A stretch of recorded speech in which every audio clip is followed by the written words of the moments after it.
1 year after my wife Catherine passed away, I finally decided to open the office she kept locked for decades. I hired a contractor to renovate it into a charity library, something she had quietly planned before she died. But as I stood at her memorial, my phone rang. The contractor sounded terrified. He told me not to come alone. He said I had to bring both of my sons, no exceptions. When the three of us arrived and the wall came down, I understood why Catherine insisted on all of us being there. What was hidden behind that wall wasn't meant to be discovered alone. Before we continue, take a second to support the channel by liking the video and subscribing. Let me know in the comments where you're watching from. I read them all. And just so we're clear, parts of this story are dramatized for storytelling and learning purposes. Any resemblance to real people or places is coincidental, but the lesson behind it is very real. I stood there, the wind off Lake Michigan cutting through my wool coat, staring at the gray granite headstone. Harrison Caldwell, beloved wife and mother. It had been exactly 365 days since the stroke took her. 365 days of silence in a house that used to smell like vanilla and old paper. I felt the cold in my joints, the kind of ache that comes from 40 years of hauling lumber and pouring concrete foundations in Chicago winters. But the cold outside was nothing compared to the chill standing right behind me. My two sons, Brandon and Justin, were shifting their weight, checking their watches, and acting like they were waiting for a dentist appointment, rather than honoring the woman who gave them life. I could hear the tap-tap-tap of a finger on a smartphone screen. It was Brandon. At 45, he was a senior investment broker, or at least that is what he told everyone at the country club. He was wearing a suit that cost more than my first work truck, and his eyes were glued to a trading app. "Sell it now," he whispered, turning his back to his mother's grave. I said short, "The stock, do not argue with me, just dump it before the market closes." I clenched my jaw. We were at a memorial, and he was trading stocks. Beside him, Justin, my younger boy at 40, let out a loud, exaggerated sigh. He checked his gold Rolex, a gift I had given him when he took over the restaurant I bought for him, a restaurant that failed 18 months later. "Come on, Dad," Justin muttered, barely keeping his voice down. "It is 20 degrees out here. She is not going anywhere. We paid our respects, so let us wrap this up." I tightened my grip on the cane. I did not need the cane to walk, not really. I used it because it made people underestimate me. It made them think Harrison Caldwell was just a harmless old retiree, not the man who built half the commercial strip malls in this county. I turned slowly. My sons stopped talking, but their eyes were empty. They did not look like men grieving a mother. They looked like men waiting for an inheritance check to clear. That was when my phone buzzed in my breast pocket. I ignored it. It buzzed again. And a third time. Persistent. I pulled it out. It was Mike Kowalski. Mike was a good man, a solid contractor I had hired to remodel Catherine's old office in the downtown building. I had kept the building even after I sold the construction company Caldwell & Sons to Brandon and Justin 5 years ago. That building was my history. I wanted to turn Catherine's private office into a library for underprivileged kids. It was what she would have wanted. I answered the phone with a sharp tone. "Mike, I am at the cemetery. This had better be an emergency." The voice on the other end was breathless. I could hear the heavy thud of dust settling, the sound of a crowbar hitting concrete. "Mr. Caldwell," Mike stammered. "Listen to me. I just took down the east wall. The drywall. It was a false wall, sir. It was not on the original blueprints you gave me." I frowned. "I built that office myself 30 years ago. There were no false walls." "What are you talking about, Mike?" "I am talking about a room, Mr. Caldwell. A hidden space. And you need to see this right now. I am coming over," I said, turning toward my car. "No," Mike shouted, his voice cracking. "Do not come alone. Bring them. Bring Brandon and Justin." Why, I asked, my suspicion rising. Because Mike lowered his voice to a harsh whisper. "Because there is a note taped to a steel safe in here. It is in Mrs. Caldwell's handwriting. It says, "Do not open unless Harrison and both sons are present. Sir, you need to get down here before I call the cops." This looks heavy. The line went dead. I stood there for a moment, the phone cold against my ear. Catherine had secrets. My Catherine, who managed every invoice, every receipt, every payroll check for our company for 4 decades. She never hid a penny from me. I looked at my sons. They were already walking toward the parking lot, laughing about something Justin had seen on social media. "Boys," I barked. The tone was not the tired old man voice they were used to. It was the foreman voice. The voice that made subcontractors scramble on the job site.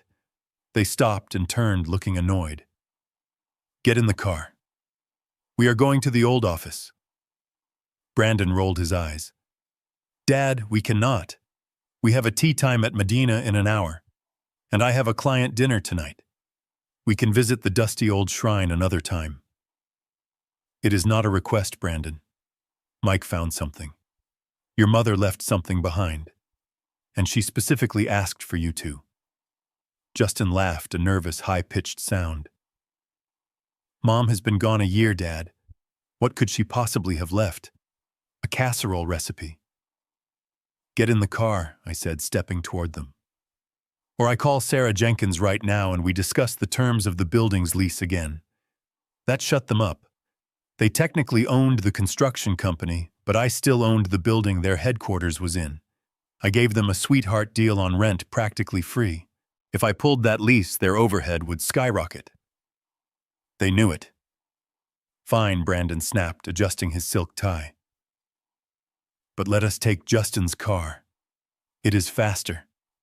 And I am not sitting in your old pickup truck. It smells like sawdust." We piled into Justin's silver Mercedes S-Class. The leather was soft. The interior smelled of expensive cologne and something else which smelled like stress. I sat in the passenger seat. Brandon sat in the back, immediately back on his phone, typing furiously. I watched Justin drive. He was gripping the steering wheel so hard his knuckles were white. For a guy running a successful construction firm, he looked like he had not slept in a week. Sweat beaded on his forehead despite the car's climate control. "Nice car," I said, watching the city skyline blur past. "Business must be booming." Justin nodded quickly, too quickly. "Yeah, Dad." "Great. Booming. We have a lot of projects in the pipeline. Big stuff. Government contracts." I shifted my legs, trying to find a comfortable spot. My knee hit the glove compartment, and the latch popped open. A stack of papers spilled out onto the floor mat. Justin lunged for them, taking one hand off the wheel. "I got it. Dad, do not touch it." But I was faster. I still had the reflexes of a man who had caught falling hammers. I grabbed the top envelope. It was not a contract. It was not a blueprint. It was a letter from the bank. The header was red. "Final notice of default." I felt a cold knot tighten in my stomach. I knew this bank. I had banked with them for 30 years. You did not get a final notice unless you were months behind, unless you had ignored the first 3 warning letters. I held the paper up. Justin's eyes darted from the road to the letter. His face went gray. "What is this?" "Justin," I asked, my voice low. "Why is the bank threatening to repossess this car? I thought the company bought it outright." Justin swallowed hard. "It is just a clerical error, Dad. A system glitch. They credited the payment to the wrong account. I am sorting it out with the branch manager on Monday. Do not worry about it." He snatched the letter from my hand and stuffed it back into the compartment, slamming it shut. A system glitch. I looked at him. I looked at Brandon in the rearview mirror. Brandon was not looking at us. He was staring out the window, chewing his thumbnail, a habit he only had when he was lying. My gut started to twist. In construction, you develop a sense for when a structure is unsound. You cannot always see the rot inside the beams, but you can smell it. You can feel the floor give just a fraction of an inch when you step on it. Right now, sitting in this $80,000 car, I felt the floor giving way. Catherine had handled the books. She knew where every dollar went. If she left a note, if she hid something behind a wall, it was not a recipe. She knew something. And looking at my sons, one sweating over a bank letter, the other hiding his face, I began to suspect they knew it too. We pulled up to the curb in front of the Caldwell building. It was a sturdy brick structure I had bought in the 80s. The windows on the second floor were taped up for the renovation. Mike's white van was parked out front illegally, 2 wheels on the sidewalk. That was not like Mike. He was a stickler for rules. We got out. The wind whipped around us. I looked up at the window of what used to be Catherine's office. For a second, I thought I saw a shadow move. "Let us get this over with," Brandon muttered, buttoning his coat. "I have a conference call at 3. I did not answer. I walked to the front door, unlocked it, and pushed it open. The lobby was empty, the receptionist long gone. The air smelled of stale coffee and drywall dust. We took the stairs. The elevator had been out of order for weeks, another thing my sons promised to fix but had not. When we reached the second floor, the noise hit us. Not construction noise. Silence. Heavy, suffocating silence. The door to Catherine's office was propped open with a bucket. Mike Kowalski was standing in the middle of the room. He was a big man, 6'4", with hands like shovels. But he looked small right now. He was holding a crowbar in one hand, his knuckles white. His face was pale, covered in a fine layer of white dust. Behind him, the east wall, the wall where Catherine used to hang her degree, and our wedding photo was gone. In its place was a dark, gaping hole, a cavity that should not have been there. Mike looked at me, then at Brandon, then at Justin. He did not say hello. He just pointed the crowbar toward the hole. "You better look for yourself, Mr. Caldwell," Mike said, his voice trembling. "And you boys, you better start praying." I stepped over the pile of shattered drywall and peered into the darkness. My eyes took a moment to adjust to the gloom, but my contractor instincts kicked in immediately. I knew the structural integrity of this building better than I knew the lines on my own palms. I had framed this place in 1982. I had supervised the pouring of every cubic yard of concrete. There should not have been a space here. Between the load-bearing column and the exterior brick facade, there was supposed to be nothing but insulation and a 12-inch gap for HVAC ducts. But as I leaned in closer, the beam of Mike's flashlight cut through the floating dust particles and illuminated a space that was at least 4 feet deep. It was a perfectly framed hidden closet. The craftsmanship was impeccable. I ran my hand along a stud. It was new lumber, or at least newer than the original skeleton of the building. Someone had come in here years after construction and modified the layout. They had done it quietly, and they had done it professionally. I looked at Mike. He was staring at his boots, shifting his weight from one foot to the other. "You did this," I said. It was not a question. Mike nodded slowly. 2 years ago, Mrs. Caldwell called me on a Sunday. She paid me triple to come in at night. She told me to build a false wall, and she made me swear on my mother's grave I would never speak of it to anyone, especially you. She said she was protecting the legacy. Protecting the legacy. The words hung in the stale air like smoke. Catherine was the most transparent person I knew. We shared everything. Or so I thought. I stepped fully into the cramped space. The air inside felt colder than the rest of the room. It smelled of old paper and steel. Sitting on the floor, bolted directly into the concrete subfloor, was a safe. It was not one of those digital keypads you buy at a big box store. This was an old-school Titan commercial-grade safe, the kind with a heavy mechanical dial and thick steel walls designed to survive an inferno. Next to it sat a gray fireproof filing cabinet. I felt Brandon and Justin crowd into the opening behind me, their expensive cologne mixed with the smell of gypsum dust. "What is this?" Brandon asked, his voice tight. Why did Mom have a bunker in her office? Justin let out a nervous laugh. Maybe she was a doomsday prepper. I ignored them. My eyes were fixed on a piece of cream-colored stationery taped to the front of the safe. I recognized the handwriting instantly. It was the same elegant script that had signed my birthday cards for 45 years. The note was brief.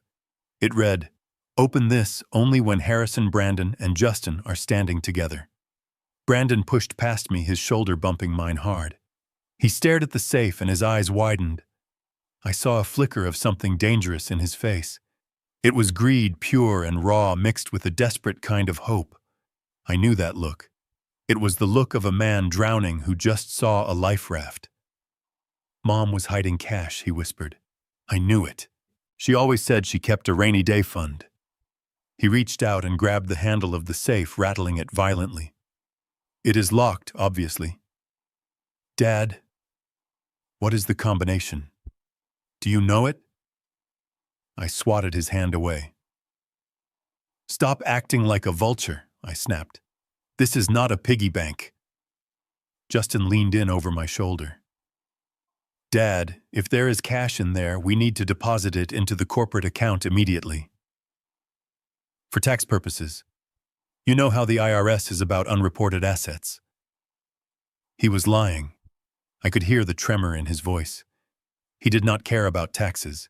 He cared about that foreclosure letter I had seen in his car. They were both desperate for liquidity. I looked at the dial. Catherine had a mind for numbers, but she was sentimental about dates. I tried her birthday. Nothing. I tried our wedding anniversary. The dial spun freely, but the locking mechanism did not catch. Brandon was pacing in the small space, his breathing audible. "Try the business incorporation date," he suggested. "Or maybe Justin's birthday, since he was the baby." I shook my head. Catherine would not use something so obvious. I closed my eyes and thought about the woman I had married. She was practical, but she was also romantic in a private way. I remembered a rainy afternoon in April, a diner on the South Side. She was a waitress paying her way through accounting school, and I was a young framer with calloused hands and a dream. April 12th, 1974. The day we met. The day she spilled coffee on my work boots and laughed about it. I reached out and turned the dial. Left to 4, right to 1, left to 2, right to 7, left to 4. The mechanical tumblers clicked into place with a sound that felt loud in the silence. It was a heavy, satisfying, metallic clunk. I grabbed the steel handle and pulled. The heavy door swung open on well-oiled hinges. The smell of cold steel wafted out. We all leaned in. It was not a mountain of cash. On the bottom shelf sat 6 gold bars, kilogram bars. Even in the dim light, they gleamed with that unmistakable heavy luster. At current market prices, that was roughly $12,000, maybe a bit more. Significant money to some, but not a fortune that would save a failing company. But my eyes were drawn to the shelf above the gold. Sitting there alone was an old Sony digital voice recorder, the kind we used to use for site notes in the 90s. And next to it, a thick, expandable file folder. It was bulging with documents. A red label was stuck to the front cover. In Catherine's handwriting, it said, "Phoenix. Gold." Brandon shouted. He lunged forward, ignoring the papers entirely. He grabbed 2 of the bars, his hands shaking. I told you she was hoarding assets." Justin reached for the others, his eyes wide. "This is great, Dad. This buys us some time. We can liquidate this tomorrow." "Stop it," I roared. My voice echoed in the small, hollow space. "Put it down. This was not what she wanted you to see. The gold is a distraction." I reached into the safe and grabbed the file folder and the voice recorder. The folder was heavier than just paper. It felt dense. I pulled it to my chest, wrapping my arms around it. Brandon froze, holding the gold bars. He looked at the file in my arms, and for the first time he seemed to realize that the money was not the main event. He looked at the red label, Phoenix. His face went from flushed to chalk white in a second. Justin saw it too. He dropped one of the gold bars. It hit the concrete floor with a dull, heavy thud that made us all jump. Dad Brandon said, his voice dropping an octave. His charm was gone, replaced by a cold command. "Give me that file."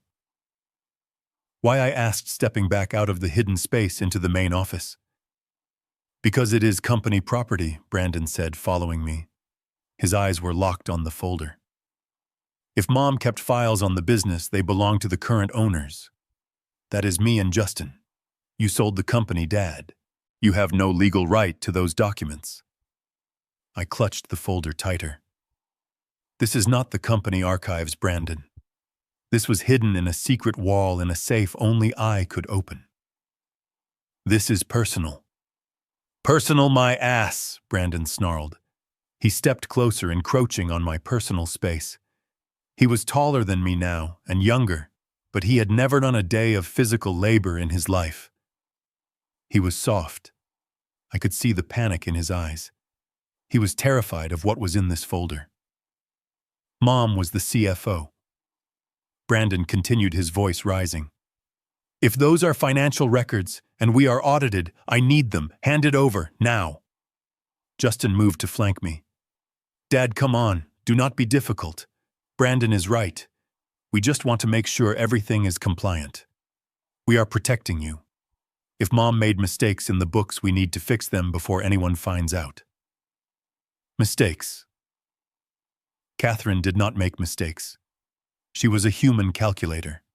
If she hid this, she did it for a reason.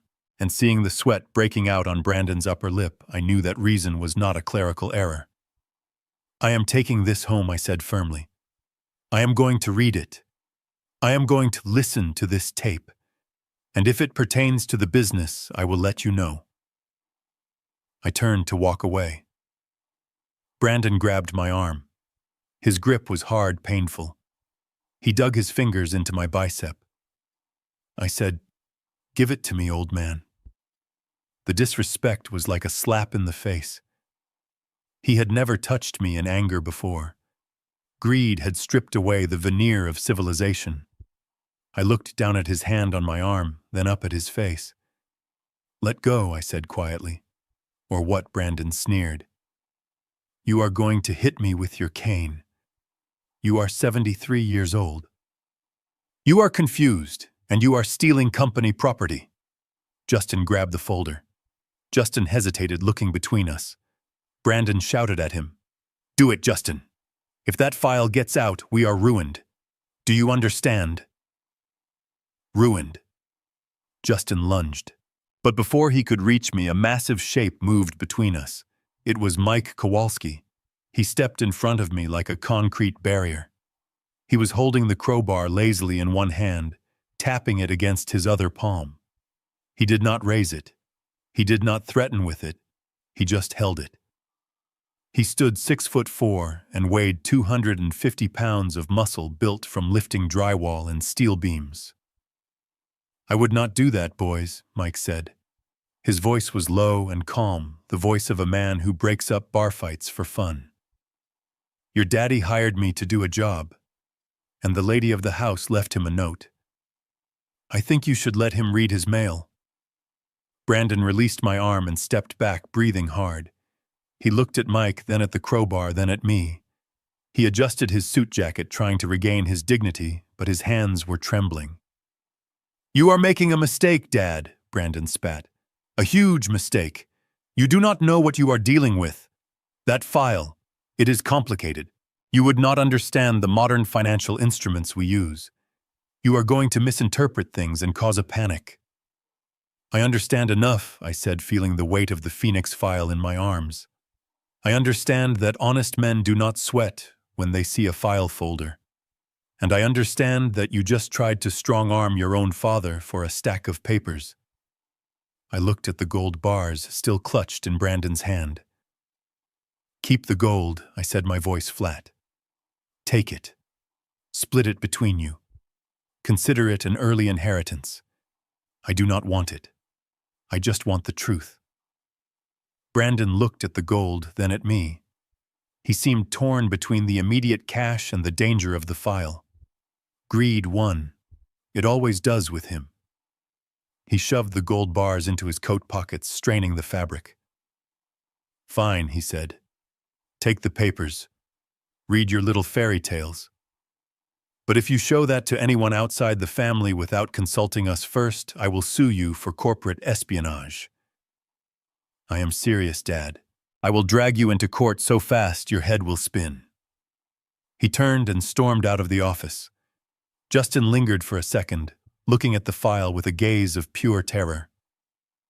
"Dad, please," Justin whispered. "Just burn it, for everyone's sake." Then he turned and ran after his brother. I stood there in the dust-filled office, my heart hammering against my ribs. I looked at Mike. "Thank you, Mike. I will not forget that." Mike nodded, wiping dust from his forehead. "Mrs. Caldwell was a good woman, sir. She helped my daughter with tuition when nobody else would. I owed her. And I figure whatever is in that stack of papers, she wanted you to see it bad enough to build a wall around it."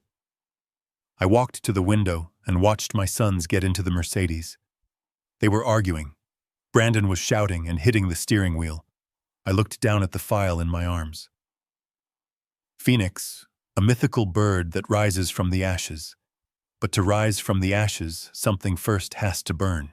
And looking at the fear in my son's eyes, I had a terrible feeling that the burning was just beginning. I tucked the file under my coat, gripped the voice recorder, and walked toward the stairs. I needed to go home. I needed a drink, and I needed to hear what my dead wife had been trying to tell me for 2 years.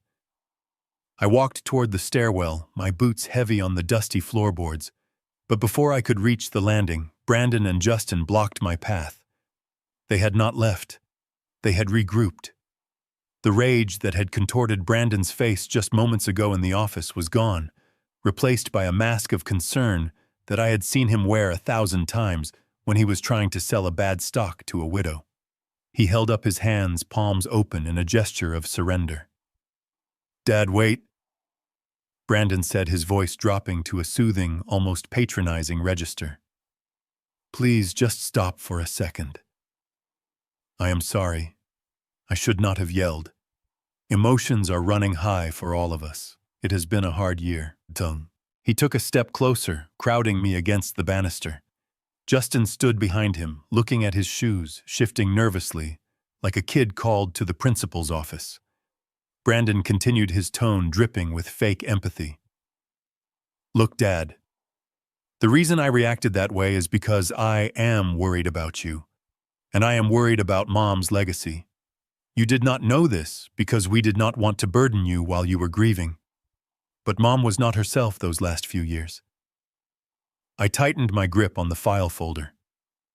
"What are you talking about, Brandon?" "She was paranoid, Dad," he said, shaking his head sadly. "It started small, forgetting where she put her keys, thinking the mailman was spying on her. By the end, she was convinced the government was coming to seize everything. That is why she built that wall. That is why she bought that gold. It was not rational, Dad. It was sickness. She was hiding assets because she was scared of phantom enemies." He reached out a hand, not to grab this time, but to beckon. "If the IRS finds out about that safe, about unreported gold and hidden files, they will tear her reputation apart. They will come after the estate. They will come after you. Give me the file, Dad. Let me take it to the company lawyers. We can self-report, we can fix her mistakes quietly. Let us protect her memory. Do not let her illness define her legacy." For a second, just a fraction of a second, I almost believed him. It was a good story. It was plausible. Catherine had been tired near the end. She had been stressed. But then I looked down at the folder in my arms. The red label Phoenix was staring back at me. I shifted the stack of papers and the cover slid open just an inch. That was when I saw it. Embossed on the corner of the top document was a logo. It was a palm tree and a stylized wave, and underneath it, in small crisp letters, it read, "Cayman Islands Offshore Holdings Limited." My stomach turned over. Catherine was the daughter of a beat cop. She was a woman who balanced her checkbook to the penny every Friday night. She used to lecture me if I tried to claim a personal dinner as a business expense. There was no universe where Catherine Caldwell hid money in the Caymans because she was confused. She would only do that if she was forced, or if she was gathering evidence against someone who did. I looked at Brandon. He was sweating. A single bead of perspiration rolled down his temple despite the chill in the hallway. His eyes were not sad. They were terrified. He was not trying to protect his mother. He was trying to bury her testimony. "You are lying," I said softly. "Dad, please," Brandon sighed, stepping closer, his voice hardening just a little. "You are not thinking clearly. You are 73. This is too much for you. Just hand it over before you make a mess of everything." I knew I could not physically fight them. Brandon was soft, but he was young and desperate. Justin was a follower, but he would do whatever his brother told him. If they decided to take the file by force, I would lose. I needed a distraction. I needed to speak the only language they truly understood. I remembered the gold bars. In the confusion of the office, I had managed to snag the canvas bag Mike had used to hold the bars when we first opened the safe. Brandon had dropped 2 in his panic, and I had swept them up along with the others while Mike held them back. It was heavy in my coat pocket, dragging down the wool. $12,000 of bullion. To me, it was just metal. To them, it was everything. I reached into my pocket and pulled out the canvas sack. The heavy clinking sound of gold hitting gold echoed in the stairwell. Brandon's eyes immediately dropped to my hand. The mask of concern slipped. "You want to protect the legacy?" I asked, my voice rising. "You want the assets? Fine. You can have the assets." I swung the bag and threw it. Not at them, but past them. I hurled it over the banister into the open lobby below. It hit the marble floor with a deafening crash, and the bag split open. Gold bars scattered across the tiles, spinning and ringing like bells. "There," I shouted, pointing down. "Go get it. That is your inheritance. Keep it. Spend it. I do not care. I am keeping the paper, you keep the metal." The reaction was instinctual. Pavlovian. Brandon looked at the file, then at the gold below. $12,000 was right there for the taking. Justin did not even hesitate. He scrambled down the stairs, tripping over his own feet, his eyes fixed on the glimmering bars. Brandon wavered for a split second, torn between his fear of the file and his lust for the gold. But greed is a powerful gravity. "You crazy old man," Brandon muttered, and then he turned and ran down the stairs after his brother. I did not wait. I moved toward the service exit at the back of the hallway. I heard them scrambling below, arguing over who grabbed which bar. It bought me maybe 30 seconds. I pushed through the heavy fire door and into the alleyway where Mike's van was idling. But as I stepped into the cold afternoon air, the door behind me flew open. Brandon had realized his mistake. He burst into the alley, his face twisted with fury. He had 2 gold bars clutched in one hand, but he was reaching for me with the other. "Dad, stop," he screamed. "You cannot leave with that." He lunged for me. I braced myself for the impact, but it never came. Mike Kowalski stepped out from the driver's side of the van. He moved with a speed that belied his size. He planted himself between me and my son, his chest like a brick wall. Brandon ran right into him and bounced off, stumbling back onto the wet pavement. Mike did not raise a hand. He just stood there, crossing his massive arms over his chest.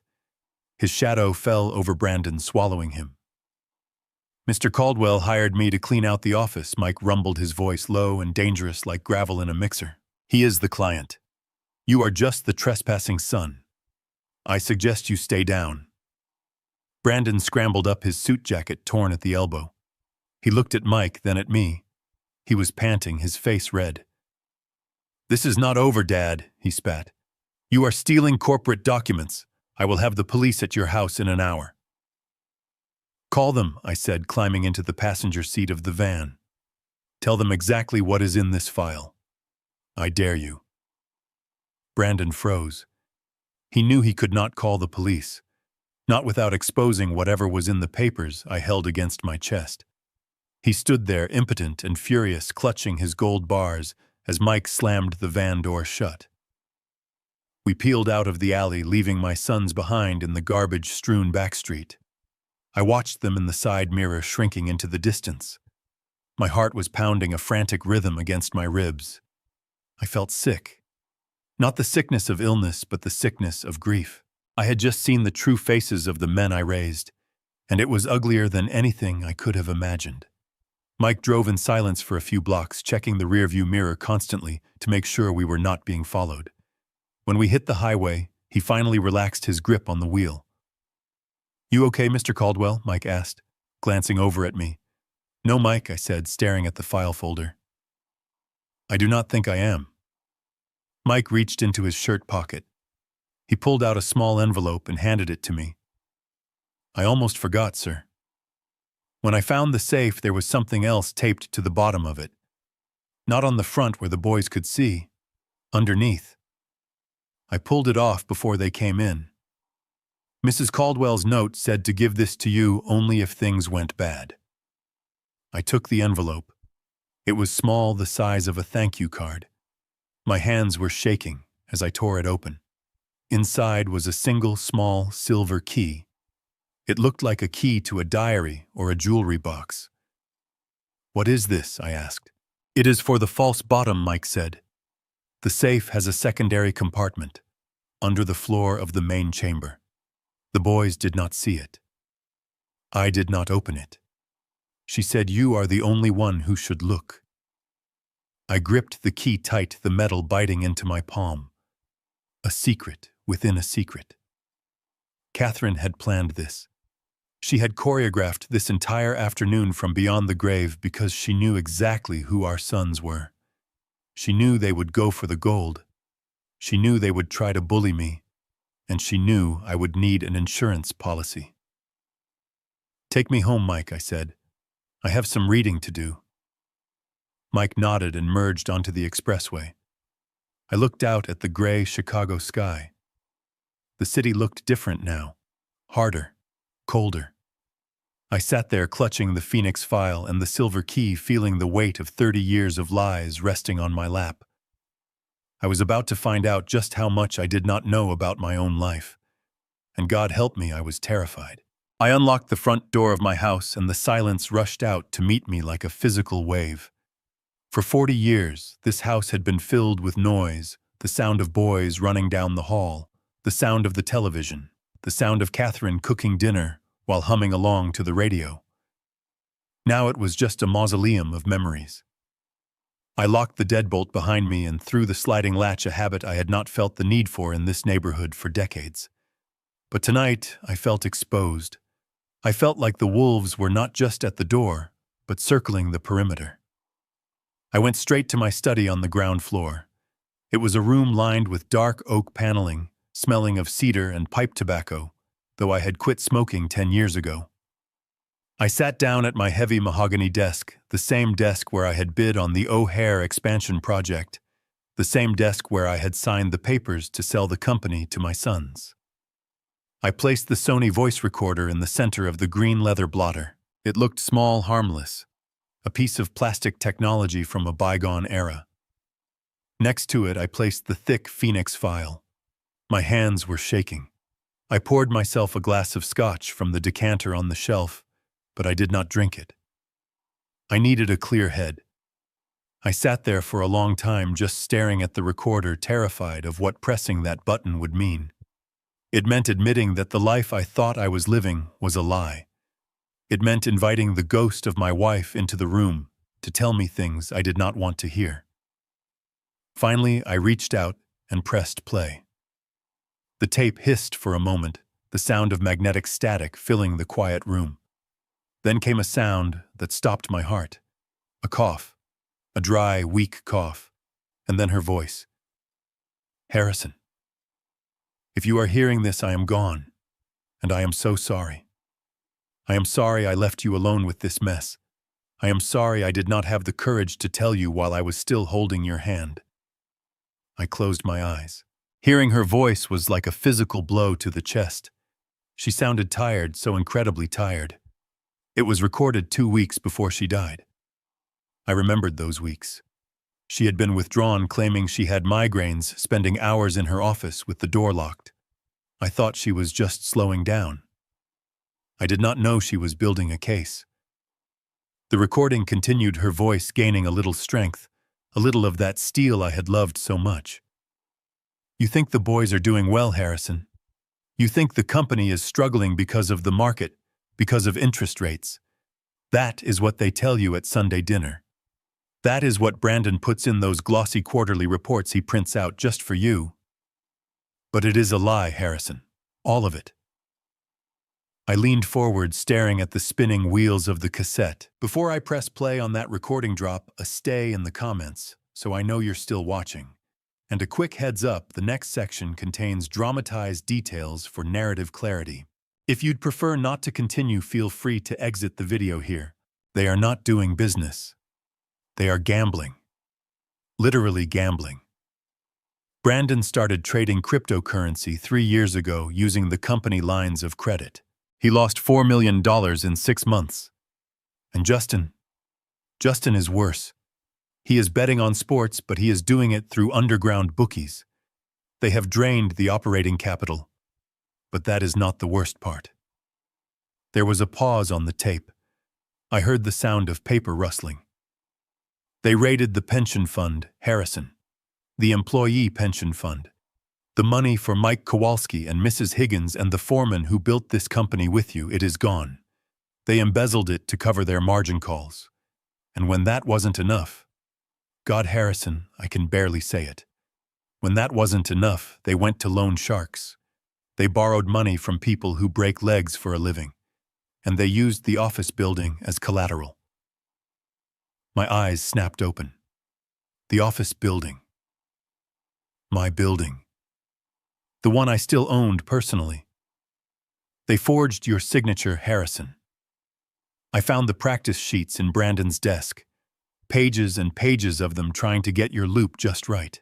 They notarized it with a stamp they stole from the company notary. The deed is compromised. If they default, those men will come for the building. They will come for everything. I stopped the tape. The silence that rushed back into the room was deafening. My hands were clenched into fists on the desk, tight enough to turn the knuckles white. Forgery. Embezzlement. These were not just bad business decisions. These were felonies. My sons were not just failures, they were criminals. And they had stolen from the men and women who had worked in the mud and the cold for 30 years to build Caldwell and Sons. I reached for the Phoenix file. I needed to see it. I needed to see the ink on the paper. I opened the cover. The first page was a summary written in Catherine's neat handwriting, listing dollar amounts and dates. The totals were staggering. $8 million siphoned out in 36 months. I flipped past the summary to the supporting documents. Catherine had been thorough. She had copies of bank transfers, emails, and contracts. I pulled out a stack of papers labeled renovation contracts. I spread them out on the desk, turning on the desk lamp to see the details. I had been a contractor for 40 years. I could read a bid sheet in my sleep. I knew what materials cost. I knew how long labor took. And looking at these contracts, I saw the fraud instantly. It was clumsy. It was arrogant. There was an invoice from a company called Redstone LLC for roof repairs on a warehouse in Cicero. $250,000 for a roof that I knew for a fact had been replaced 5 years ago under warranty. There was no breakdown of materials, no labor hours listed, just a flat fee. Round numbers. In construction, there are never round numbers. There is always tax, there is always a contingency fee, there are always cents. $250,000 even was a lie. I looked at another one. Blue Sky Inc. $300,000 for HVAC upgrades on a project that did not even have walls yet, according to the schedule. I pulled my laptop toward me and typed in the address listed for Redstone LLC. Google Maps brought up an image. It was not a construction yard. It was a UPS store in a strip mall in Indiana. A P.O. box. I typed in Blue Sky Inc. It mapped to a vacant lot behind a liquor store on the west side. Phantom subcontractors. The oldest trick in the book, but usually done for a few $1,000s here and there to pad a pocket. My sons were doing it on an industrial scale. They were writing checks to shell companies they controlled, cashing them and dumping the money into black holes of debt. I picked up the mortgage document Catherine had flagged. It was a lien against the downtown office building. The lender was not a bank. It was an LLC registered in Nevada called Janus Capital. I recognized the name, not from business but from the news. It was a front company linked to an organized crime syndicate operating out of Chicago.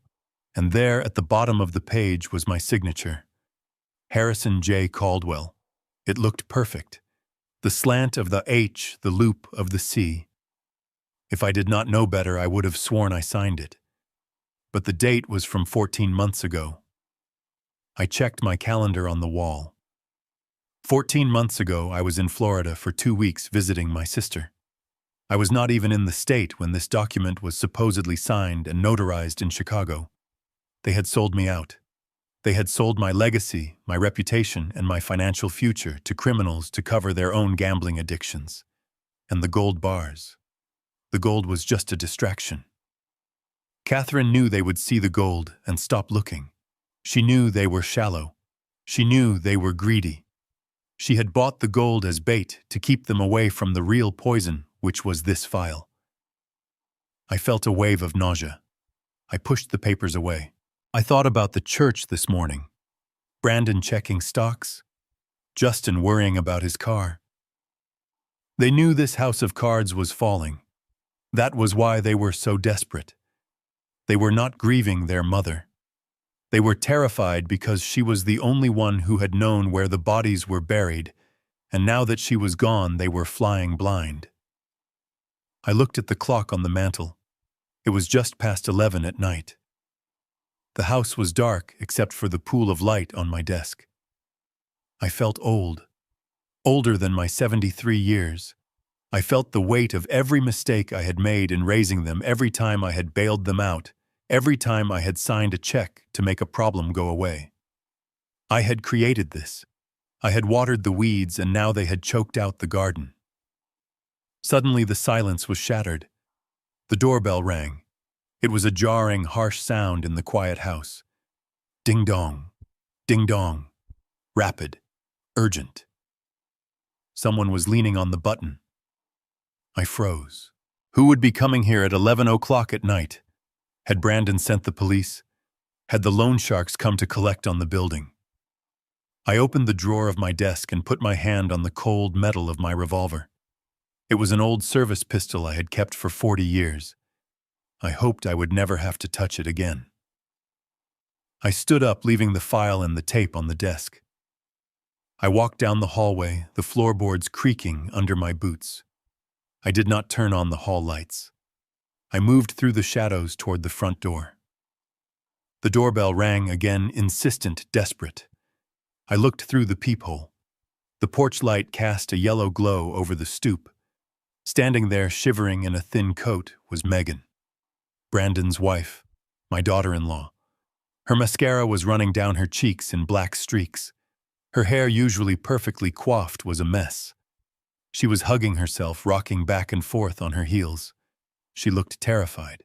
"Open the door! Harrison," she sobbed, her voice muffled by the heavy wood.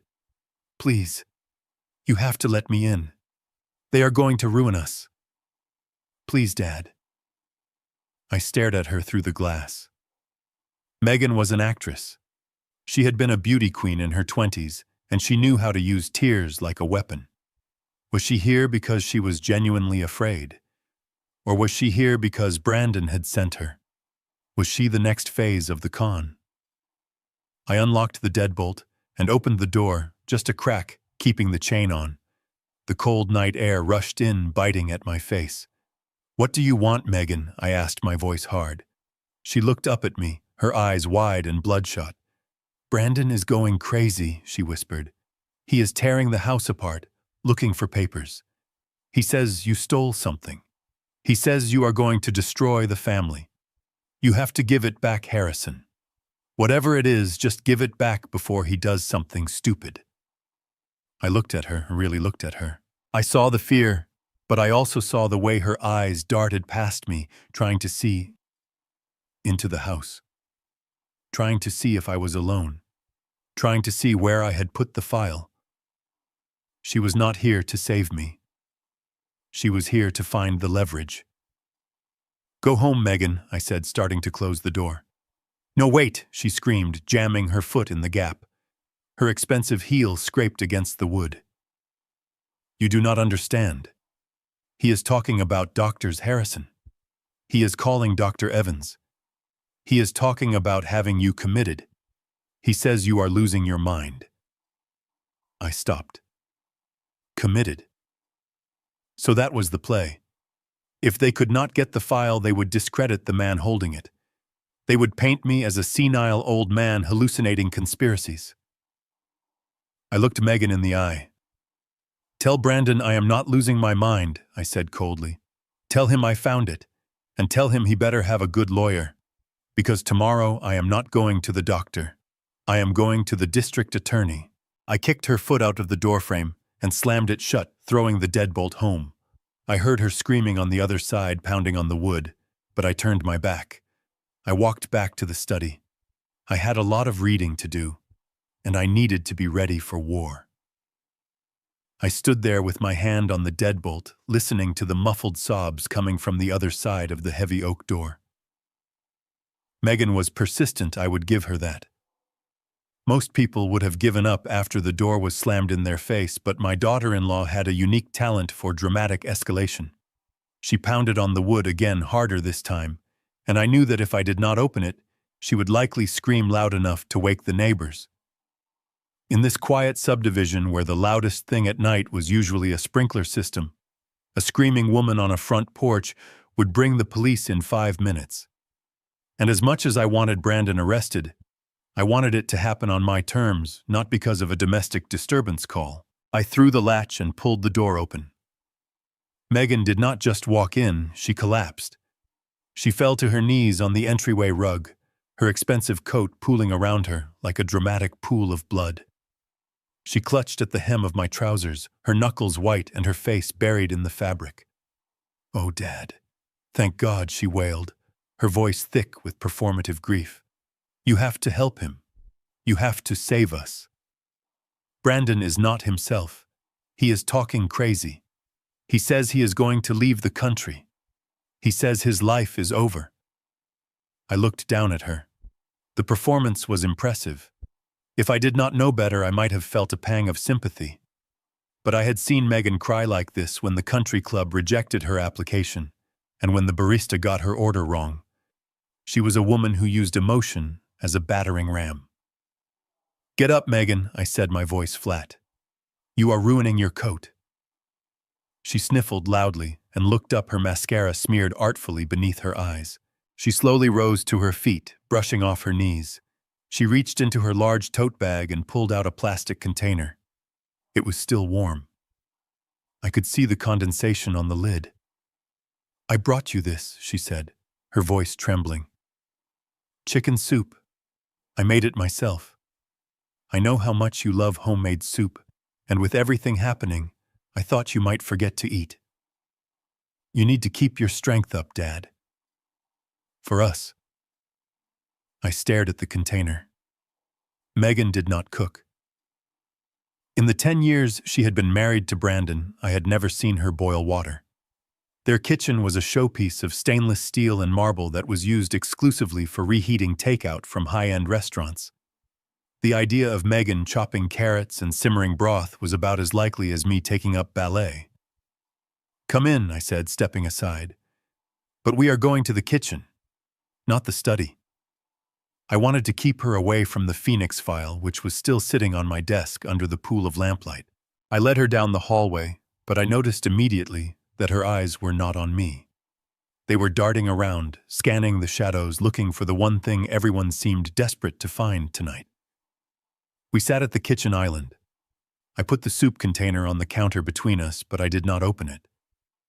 Megan sat on the edge of the stool, her posture rigid. She kept glancing toward the hallway, toward the open door of my study.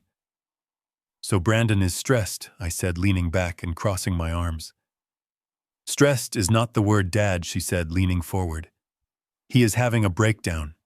He keeps saying that you stole company property, that you have documents that could hurt a lot of innocent people." She reached out and touched my hand, her fingers cold. "Dad, if Mom left something behind, something that maybe she wrote when she was not thinking clearly, do you think it is fair to use that against your own son?" I pulled my hand away. Catherine was always thinking clearly, Megan. Until the very end, she was the sharpest person in the room.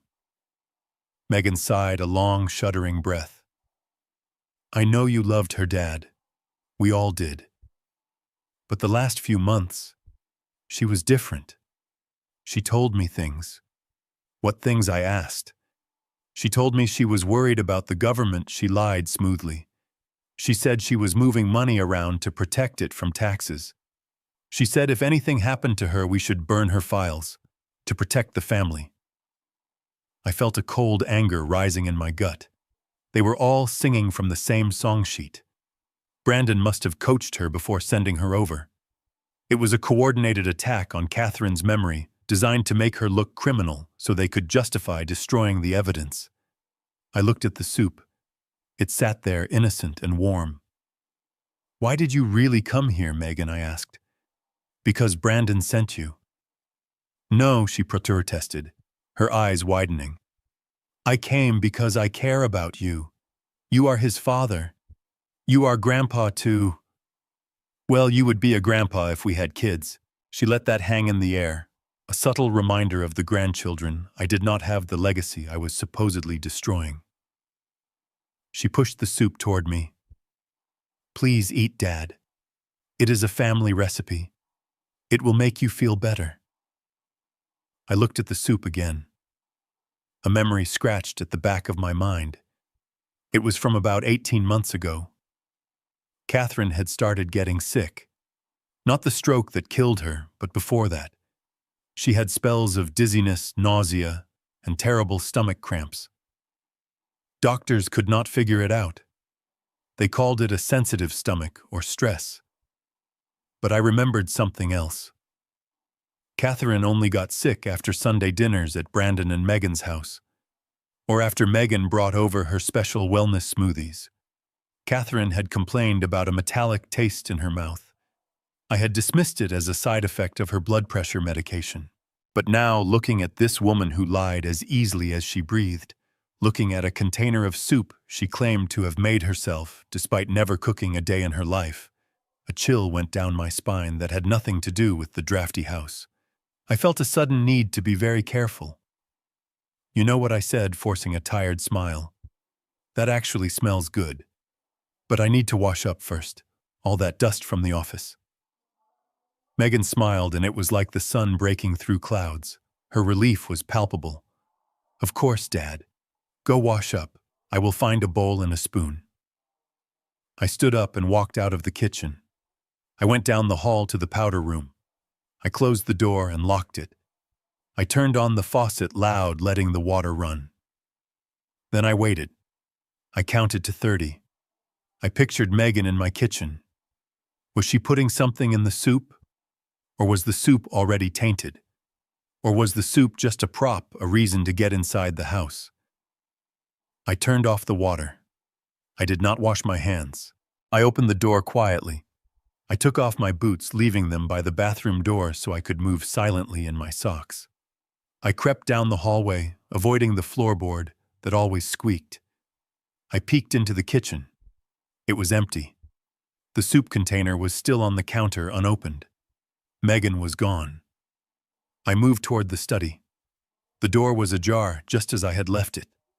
A slice of yellow light spilled out into the dark hallway. I approached the door slowly, my heart hammering against my ribs. I heard a soft sound. Click. A pause. Click. I peered around the doorframe. Megan was standing at my desk. She was not crying. She was not shaking. She was working with the efficiency of a corporate spy. She had the Phoenix file open. She was using her smartphone to take high-resolution photographs of every document. She would turn a page, let the camera focus, and snap the picture. Then she would turn the page again. Her face was illuminated by the glow of the phone screen. It was not the face of a worried daughter-in-law. It was the face of a predator. Her lips were moving silently, counting the pages. She had already photographed the bank transfer records. Now she was photographing the mortgage document with the forged signature. I watched her for a moment, feeling a mixture of validation and horror. My instincts were right. She was not here to feed me. She was here to steal the information Brandon needed to prepare his defense or to cover his tracks. She was gathering intelligence. I stepped back into the hallway. I needed to end this charade, but I needed to do it in a way that let her know I knew. I needed to fire a warning shot. I took a deep breath and let out a loud hacking cough, the kind of cough that rattles the windows. I stepped firmly into the doorway, flipping the light switch on the wall to full brightness. Megan jumped about a foot in the air. She nearly dropped her phone. She spun around, shoving the phone behind her back in a clumsy attempt to hide it. She looked like a deer caught in the headlights of a semi-truck. "Dad," she stammered, her voice pitching high. I was looking for a napkin. For the soup." I looked at her. I looked at the open file on my desk. I looked at the phone she was trying to shove into her pocket. In my study, I asked, my voice icy. "You were looking for a napkin in my private study on top of my desk, inside a confidential file." Megan opened her mouth to lie again, but the words died in her throat. She saw the look on my face. It was the look of a man who was done being played. I walked over to the desk. I closed the Phoenix file slowly, deliberately. I picked up the voice recorder and slipped it into my pocket. Then I turned to her. "Get out," I said. Megan blinked. "Dad." "I can explain." "Get out," I repeated louder. "Get out of my house. Take your soup, take your lies. And tell your husband that if he sends you here again, I will add trespassing to the list of charges I am filing tomorrow." Megan stared at me for a second longer, trying to calculate if she could salvage the situation. She realized she could not. The mask of the concerned daughter crumbled completely, leaving behind a look of pure venom. "You are a bitter old man," she spat. "You are going to die alone in this big empty house, and you will deserve it." She marched past me, her heels clicking sharply on the hardwood. She did not go to the kitchen for her soup. She went straight to the front door. She yanked it open and slammed it behind her, the sound echoing through the house like a gunshot. I walked to the door and threw the deadbolt. Then I engaged the secondary lock. I went to the window and watched her get into her car. She sat there for a moment, typing furiously on her phone, probably sending the photos she had managed to take to Brandon. Then she sped away, tires squealing. I went back to the kitchen. The plastic container of soup sat on the counter. I looked at it with revulsion. I picked it up. It felt heavy, warm. I walked to the back door and opened it. There was a large decorative fern on the patio, a plant Catherine had loved. I hesitated. I did not want to kill the plant. Instead, I walked to the edge of the patio where the woods began and dumped the contents onto the ground. The soup was thick yellow and smelled overly pungent of herbs, maybe to mask a bitter taste. I threw the container in the trash outside. I went back inside and washed my hands, scrubbing them with hot water and soap until they were red. I felt dirty. I felt violated. My own home was no longer safe. I went back to the study. I sat down at the desk. My hands were steady now, steadied by a cold resolve. I reached for the phone and dialed a number I had not called in 5 years. It rang 3 times. "Sarah Jenkins." "Sarah, it is Harrison Caldwell," I said. "Harrison." "It is late. Is everything all right? No, Sarah. Everything is wrong. I need you to open a file. A big one. What kind of file, Harrison? I looked at the Phoenix folder. I looked at the empty spot on the wall where Catherine S. picture used to hang. Litigation, I said. I need to freeze the company assets. I need to file for an emergency injunction against my sons. And Sarah, I need a forensic accountant. Tonight. There was a pause on the line. Then Sarah's voice came back sharp and professional, the voice of a lawyer smelling blood. Start talking, Harrison. I am grabbing a pen. I started talking. I told her everything. And as I spoke, I felt the old Harrison Caldwell, the man who built skyscrapers and weathered storms, coming back to life. My wife had left me a weapon, and I was finally ready to use it. I did not sleep that night. I spent the hours between midnight and dawn sitting in my armchair in the living room, watching the street through the sheer curtains. I had the Phoenix file and the tape recorder locked in the bottom drawer of my desk, but I knew that locks would not stop what was coming. I had built buildings that could withstand hurricanes, but I knew that the storm heading for my front door was made of something much more destructive than wind and rain. It was made of greed and the law. At 8:15 in the morning, 2 black SUVs pulled into my driveway. They parked aggressively, blocking my truck and cutting off any exit. I watched as Brandon and Justin got out of the first car. They were wearing fresh suits, but they looked haggard. Brandon was pacing, talking rapidly into his phone. Justin looked like he wanted to be anywhere else. Then the door of the second car opened. A man I did not recognize stepped out. He was not Sarah Jenkins. He was short, balding, and carried a briefcase that looked like it cost more than my first house. He had the predatory walk of a man who billed by the minute and enjoyed every second of it. I stood up. I did not go to the door to greet them. I went to the kitchen, poured a cup of cold coffee, and waited. I needed them to come to me. I needed them to think I was passive. The front door opened without a knock. They still had their keys. The sound of their footsteps on the hardwood floor was heavy, authoritative. They marched into the kitchen like a SWAT team. Brandon led the way, followed by the lawyer, with Justin trailing behind, closing the door softly. Dad, Brandon said, his voice tight. We need to talk. I took a sip of the cold, bitter coffee. Good morning to you too, son. Who is your friend? The lawyer stepped forward, placing his briefcase on the kitchen island right where Megan had put her soup the night before. He did not offer his hand. Mr. Caldwell, my name is Richard Sterling. I am representing your sons in a matter regarding your health and the future of the Caldwell estate. I looked at him. Sterling. The name sounded familiar.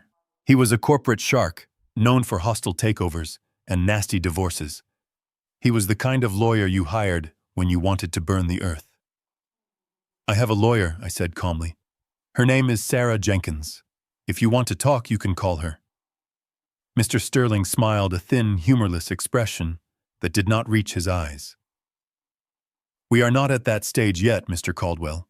We are hoping to resolve this as a family matter, private and dignified. He clicked the latches of his briefcase. The sound was like a gunshot in the quiet kitchen. He pulled out a thick document stapled at the top. The title was in bold black letters. Petition for Emergency Temporary Conservatorship. I looked at the words and felt a chill that went straight to my marrow. Conservatorship. It was the legal equivalent of being buried alive. It meant losing the right to sign checks, to drive a car, to make medical decisions. It meant becoming a child in the eyes of the law. What is this? I asked, pointing at the paper. It is a solution, Dad, Brandon said, stepping up beside the lawyer. A solution to a problem that has become too big to ignore. And what problem is that? I asked, my voice steady, though my heart was hammering against my ribs. You, Dad, Brandon said.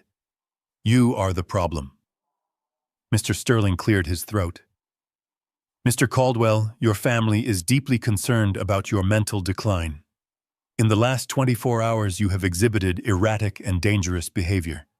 You assaulted your son at the office. You stole sensitive corporate documents that you do not have the clearance to possess. And last night, he paused, looking at a note on his legal pad. Last night, you were observed by your daughter-in-law engaging in paranoid delusions. You were seen talking to inanimate objects, specifically a voice recorder, believing you were communicating with your deceased wife. You accused family members of poisoning you. You destroyed food, claiming it was tainted. Megan. Of course, she had spun her failure into a weapon. She had taken the truth, my suspicions about the soup, my listening to the tape, and twisted it into a diagnosis. This is ridiculous, I said. I was listening to a tape Catherine left me, and I threw the soup out because it tasted like aluminum. Paranoia, Mr. Sterling said, tapping the paper. Classic symptom of early onset dementia, aggravated by grief. We have a statement from a geriatric psychiatrist, Dr. Evans, who has reviewed the family's observations. He is prepared to testify that you represent an imminent danger to yourself and your estate. I looked at Brandon. He was not looking at me. He was looking at the granite countertop. You are going to commit me, I asked quietly. Your own father. We do not want to put you in a state facility, Dad. Brandon said, his voice trembling with fake emotion. We found a place. Silver Lake. It is high-end. You would have your own room, a view of the garden, nurses around the clock.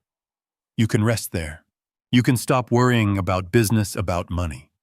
We will handle everything. Silver Lake. I knew the place. It was a warehouse for the wealthy unwanted. A place where they medicated you until you were a zombie so you would not complain about the food. It was a prison with nice curtains. And if I refuse, I asked. Sterling leaned forward. Then we file this petition with the court this afternoon. Given the evidence of violent behavior, the gold bars you threw, the threats, along with Dr. Evans' testimony, we will get an emergency order. The sheriff will come to escort you to a psychiatric hold for a 72-hour evaluation. And from there, well, it gets much harder to leave. The threat was clear. Sign the voluntary power of attorney giving them control, or they would use force. They would drag me out of my own house in handcuffs in front of the neighbors. They would strip me of my dignity before they stripped me of my assets. I looked at the document. It gave Brandon and Justin full control over all my accounts, my properties, my medical decisions. It was a total surrender. If I signed this, the Phoenix file would be burned before the ink was dry. The building would be sold. The debts would be paid. And I would rot in a room at Silver Lake wondering where I went wrong. I looked at Justin. He was standing by the fridge looking pale. He knew this was wrong. I could see it in his eyes. But he was weak. He was drowning in debt just like his brother, and he saw this paper as his only life jacket. I need a moment, I said. You do not have a moment, Dad, Brandon snapped. We need this signed now.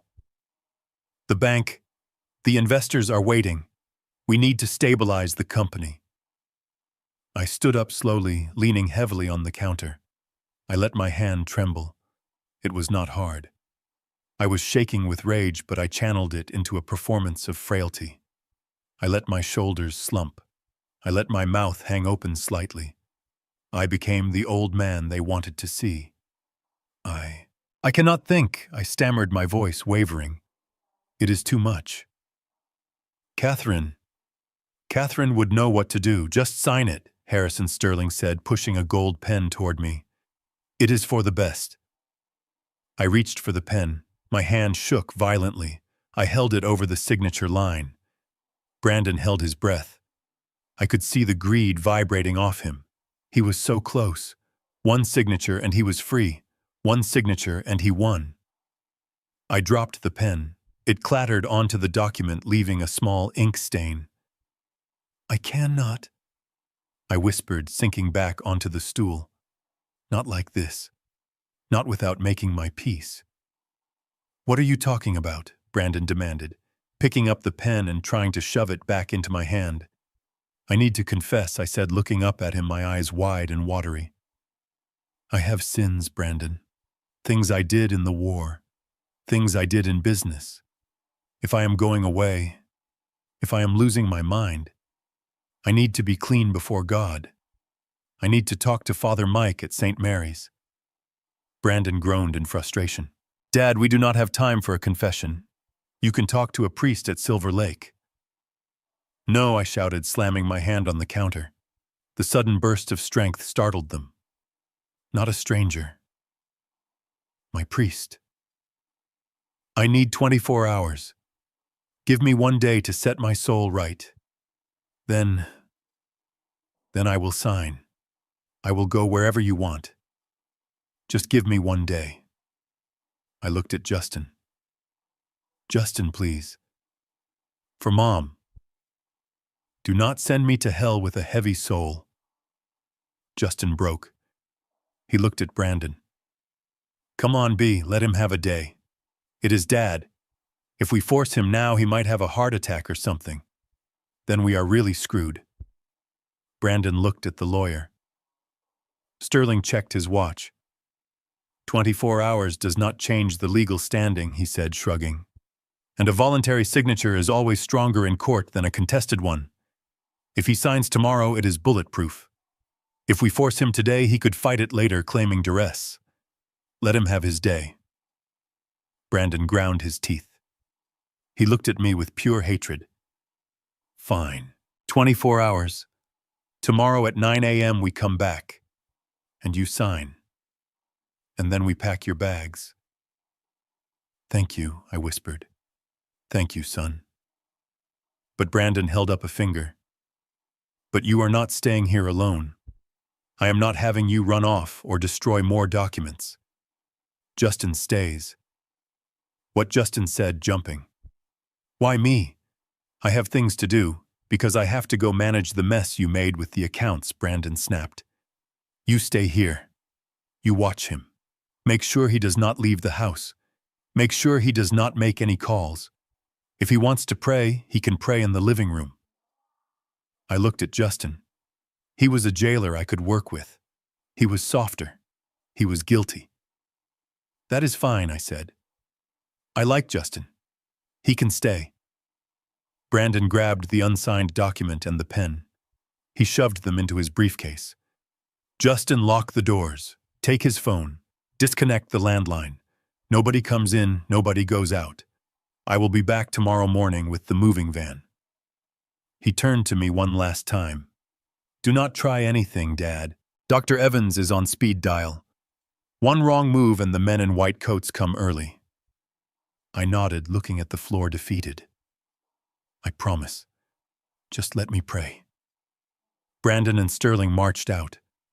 I heard the front door open and close. I heard the lock click. Then I heard the sound of the SUVs pulling away. I was alone with Justin, my youngest son, my jailer. Justin walked over to the landline on the wall and pulled the cord out of the jack. He held out his hand. "Your cell phone, Dad." I reached into my pocket and handed him my phone. He slipped it into his jacket. "I am sorry." "Dad," Justin mumbled, not meeting my eyes. "It is just, we have to do this. You are not well." "I am fine, Justin," I said softly. He walked into the living room and sat on the couch facing the hallway. He pulled out his own phone and started scrolling, probably checking the sports scores or his dwindling bank account. He was blocking the front door. He was blocking the stairs. I looked at the clock on the microwave. It was 9:30 in the morning. I had 23.5 hours before my life ended. I had to move, and I had to do it right under Justin's nose. "I am going to my study," I said, "to pray." Justin nodded without looking up. "Just leave the door open, Dad. I need to see you." I walked into the study. I sat down at my desk. The Phoenix file was locked in the drawer, but that did not matter anymore. I had memorized enough. I needed a way out. I looked at the heavy steel safe Mike had brought over from the office. It was sitting in the corner covered with a blanket. I had told Brandon it was just old tools. He had not checked. I reached into my pocket and felt the small silver key Mike had given me. The key to the false bottom. The key to Catherine's insurance policy. I glanced at the doorway. Justin was engrossed in his phone. I slid off my chair and crawled silently across the rug toward the safe. It was time to see what my wife had really left me. I sat on the floor of my study, my knees aching on the Persian rug, staring at the heavy steel safe Mike had lugged in from the office. Justin was just down the hall, comfortably ensconced on my leather sofa, likely watching sports highlights on his phone and waiting for the clock to run out on my life. He thought he was the warden, but he was just a lazy guard, and laziness was always the fatal flaw in any security system. I pulled the small silver key from my pocket. It was delicate, almost decorative, like something you would use for a diary. I ran my fingers along the bottom edge of the safe's interior, feeling for a seam. There it was, a hairline crack in the steel plating that was invisible to the naked eye. I inserted the key into a tiny pinhole I had missed the first time. It turned with a smooth, silent click. A false bottom plate popped up about an inch. I lifted it out, revealing a shallow compartment lined with black velvet. Sitting there, resting in the dark for who knows how long, was an iPad. It was an older model, the screen a bit dusty, but it was plugged into a portable battery pack that was still showing a faint green charge light. Catherine. She had thought of everything. She knew power could be cut, she knew time might pass. She had built a life raft that could survive a drought. I pressed the home button. The screen flared to life. There was no passcode. Just a single app icon sitting alone on the black background. It was a generic security camera app, the kind you use for smart home monitoring. I tapped it. The screen split into a grid of 4 live video feeds. My heart hammered against my ribs as I recognized the rooms. The top left was Brandon's living room. The top right was his kitchen. The bottom 2 were Justin's apartment. I remembered then. 2 Christmases ago, Catherine had insisted on buying everyone top-of-the-line baby monitors and security systems. She said she wanted to be safe. She said she wanted to see the non-existent grandbabies if they ever arrived. Brandon had laughed, calling her overprotective, but he had let her pay for the installation. He did not know his mother was the one holding the master administrative key. I tapped on the feed for Brandon's kitchen. The image expanded to fill the screen. The video was crisp, high definition, with clear audio streaming through the iPad's speakers. I quickly muted the sound, terrified Justin would hear it, then turned it back up to a whisper, holding the tablet close to my ear. Brandon was there, pacing his marble floors. He was holding a tumbler of amber liquid, probably my scotch, and he had his phone pressed to his ear. He looked agitated, triumphant, but on edge. "Yeah, I know he is stalling," Brandon said, his voice tinny but distinct. "Stop worrying. He is broken. I saw his face. He is going to sign tomorrow morning." He paused, listening to the person on the other end. It had to be Megan. "No, we are not sending him to Silver Lake." Brandon laughed, a cruel, ugly sound. "Are you kidding me? That place costs $10,000 a month. I am not wasting our inheritance on luxury sheets for a vegetable. I found a place in Gary. State-run. It smells like bleach and boiled cabbage, but it is secure. Once I have power of attorney, he goes there. Nobody will ever look for him." I felt a coldness spread through my chest that had nothing to do with the temperature of the room. This was not just greed. This was hatred. He was planning to discard me like a bag of trash. "And hey, babe," Brandon continued, taking a swig of his drink. "You need to keep up with the supplements." "Yeah, the arsenic. Just a little. Dr. Evans says if he is disoriented when he signs, it is better. But do not kill him yet. We need him breathing until the house sells. If he dies before the transfer, the estate goes into probate, and creditors will swarm us. We need the cash first. I stared at the screen, my hand shaking so hard the image blurred. The soup, the stomach cramps Catherine had suffered, the metallic taste. They had been poisoning us, slowly, methodically weakening us so they could take over. They had killed my wife. Maybe not directly, maybe the stroke was natural, but they had weakened her body and broken her heart until she could not fight anymore. And now they were doing it to me. I looked at the iPad. This was it. This was the smoking gun, the confession, the proof of intent to commit murder and fraud. I needed to get this out of the house.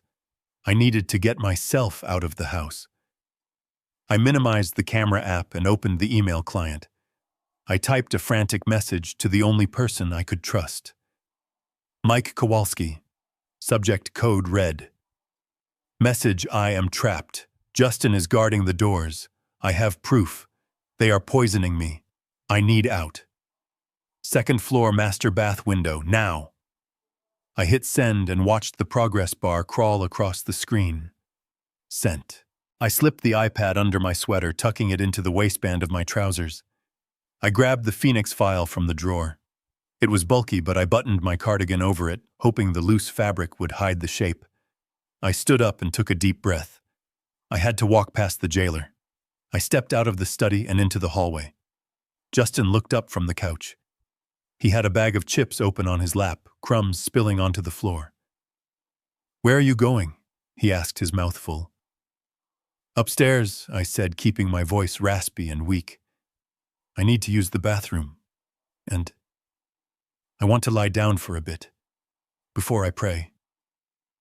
I am not feeling well." Justin scrutinized me. I let my shoulders slump. I leaned heavily on the doorframe. I looked like a man who was beaten. "Make it quick." Justin grunted, turning back to his phone. "And do not try anything, Dad. I took the knobs off the bedroom doors upstairs years ago, remember? You cannot lock yourself in." I remembered. Catherine had changed the hardware during a renovation. "I just need to rest, son," I whispered.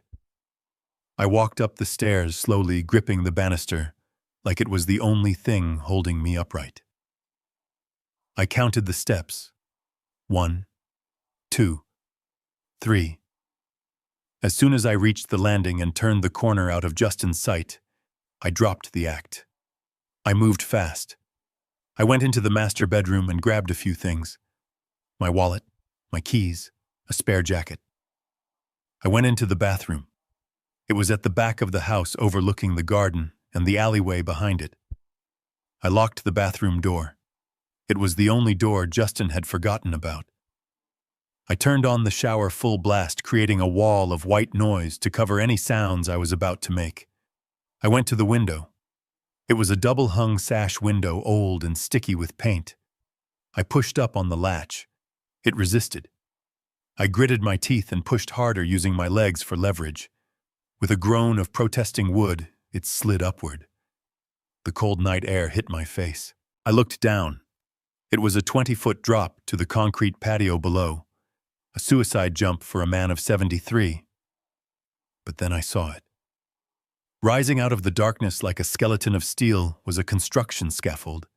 It was set up right against the back wall, reaching almost to the windowsill. Mike.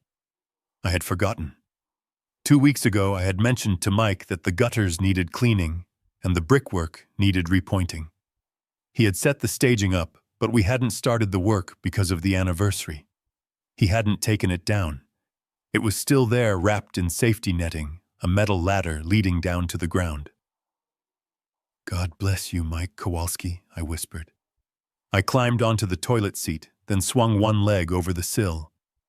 The wind whipped at my clothes. I gripped the window frame. This was the moment. If I slipped, I broke a hip or worse. If Justin heard me, it was over. I swung my other leg out, finding the metal platform of the scaffold with my foot. It held. I transferred my weight. I was out. I grabbed the cold steel poles and began to descend. I moved methodically, hand over hand, foot over foot, just like I had done on 1,000 job sites in my youth. The muscle memory was still there, buried under the arthritis and the wrinkles. I was not a prisoner. I was a builder, and I knew how to navigate a structure. I reached the ground, my boots hitting the soft earth of the flower bed. I crouched low in the shadows. A figure stepped out from behind the large oak tree in the backyard. It was Mike. He was wearing black coveralls and holding a tire iron. He put a finger to his lips. He pointed toward the side gate, which was unlatched. We moved silently through the wet grass. Mike led me not to his van, which would be too conspicuous, but to a beat-up sedan parked down the block. It was his wife's car. Smart. They would be looking for the work van. I climbed into the passenger seat, my heart racing like a diesel engine. Mike got in and started the car. He did not turn on the headlights until we were 2 streets away. "You got the email?" Mike asked, his eyes scanning the mirrors.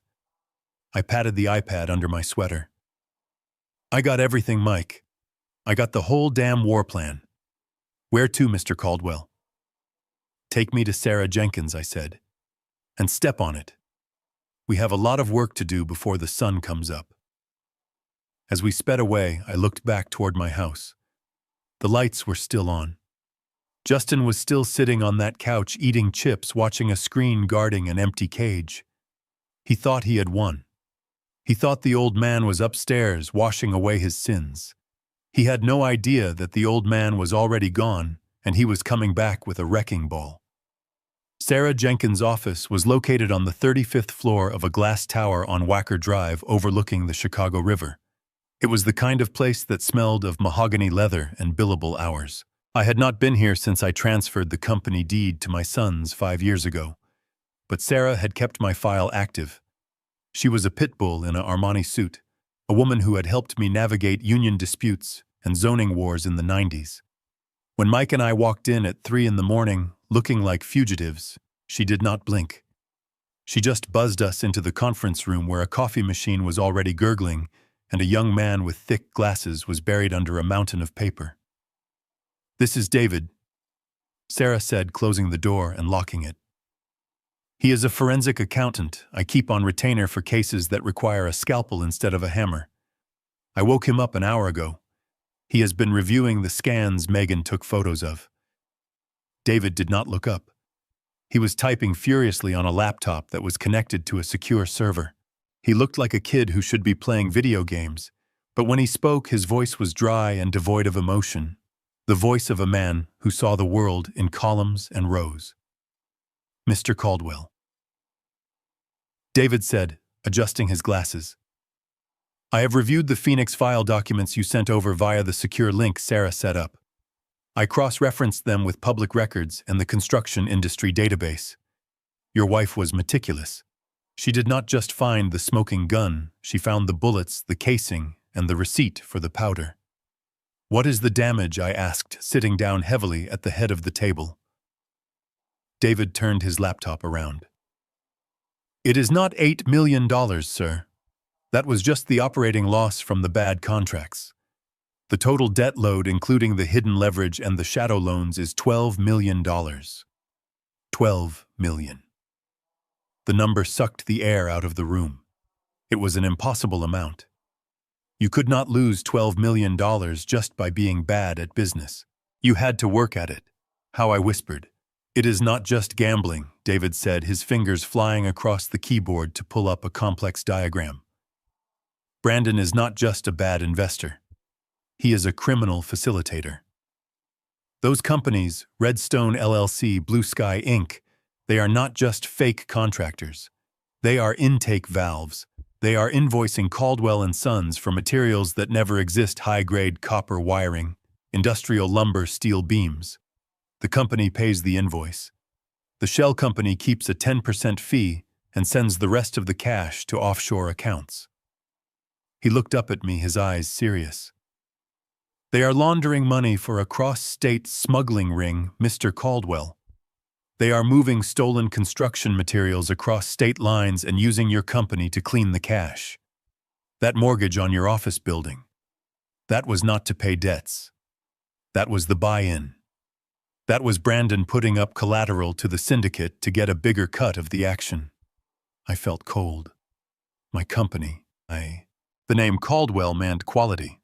It meant integrity. Now it meant a laundromat for thieves.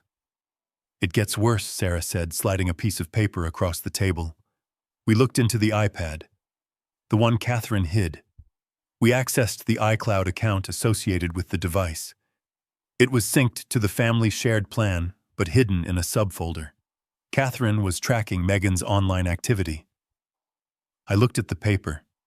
It was a printout of a digital receipt from a chemical supply website based in Mexico. The customer name was Jane Doe, but the credit card used belonged to a shell account linked to Megan's personal email. Arsenic trioxide. Sarah said, her voice dropping to a whisper. Industrial grade, odorless, tasteless, and highly effective in small doses over a long period of time. She bought 3 shipments, one 18 months ago, one 6 months ago, and one last week. 18 months ago. That was when Catherine started getting sick. That was when the stomach cramps started. The dizziness. They killed her. They did not pull a trigger, but they poisoned her slowly, weakening her vessels, spiking her blood pressure, until her brain finally gave out. And now they were doing it to me. I stood up and walked to the window looking out at the city lights. I felt a rage so pure and white-hot it almost blinded me. I wanted to go back to that house and tear it down brick by brick with my bare hands. I wanted to hurt them the way they had hurt her. "We need to call the police," Mike said from the corner. He was still holding his tire iron like he expected a fight to break out in the conference room. "This is murder, or attempted murder." Sarah shook her head. "Not yet, Mike. The receipt proves she bought it. It does not prove she administered it. A good defense lawyer like Sterling would argue she bought it for rats or for a garden project. They would claim the video of Brandon talking about supplements was taken out of context. They would claim Harrison is senile and misinterpreted everything just like they planned." She stood up and walked over to me, placing a hand on my shoulder. "Harrison's is not a civil suit anymore. This is not about getting your company back. This is a RICO case. This is conspiracy, wire fraud, money laundering, and attempted murder. If we go to the police now with just this, they might get arrested, but they might also make bail. They might flee. And your assets would be tied up in evidence for a decade." "So what do we do?" I asked, turning to face her. "We need to catch them in the act," Sarah said, her eyes hard. "We need them to execute the crime. We need them to force you to sign that power of attorney while we are watching. We need to record them admitting to the poisoning in front of witnesses. We need a sting." I looked at Mike. I looked at David. I looked at the file on the table. "They want me to sign tomorrow morning," I said. "At the house." "No," Sarah said. "Not at the house. It is too controlled, too many exits, and we cannot get a surveillance team in there without them noticing. We need a location you control, a place where we can set the stage." I thought about it. There was only one place. The place where this all started. The place where Catherine hid the truth. "The office," I said.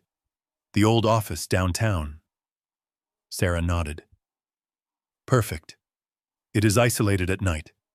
We can wire it for sound and video within an hour. I can have a team from the district attorney's office there in plain clothes. I still have friends in the major crimes unit. But you have to get them there, Harrison. You have to make them believe you are breaking." I pulled my phone out of my pocket. It was the burner phone Mike had given me. My real phone was still in Justin's pocket back at the house. I knew Brandon's number by heart. I dialed. It rang 4 times. "Hello," Brandon answered, his voice groggy and irritated. "Who is this?" "It is Dad," I said, making my voice sound thin and trembling. "Dad," Brandon shouted. "Where are you? Justin said you disappeared. He said you jumped out a window." "Are you crazy?" "We are calling the police." "Do not call the police," I pleaded. letting a sob catch in my throat. Please, son. I was scared. I climbed down the trellis. I just needed to get away. I went to St. Mary's, to the church. I needed to pray to your mother. There was a silence on the line. I could hear Brandon thinking, calculating. He was relieved I was not at the police station. Okay, Dad, he said, his voice softening into that fake concern.